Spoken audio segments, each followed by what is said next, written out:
soi trước mặt người ta như vậy, đặng họ thấy những việc lành của các ngươi và người khen cha các ngươi ở trên trời.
Ini volunteer để mà sắm chơi các bằng yon tận tộc xa đấy,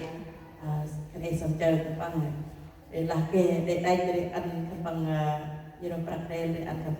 bằng yon tầm sắc đấy, mới ấm ấm cái chít cái hôm chít là phải chít cái harong này, mọi cái để chính là tầm lôi bờ chân pram lôi chân bon tầm happy lôi bờ chân pram đấy, dan oi lao các bằng hành xa tầm class cấp vậy, class cấp là kiểu bậc quang đây, thì là con sai hen hỏi bạn nào bạn ấy để của mình sẽ tâm này là bằng mà mẹ bự con chạy ngon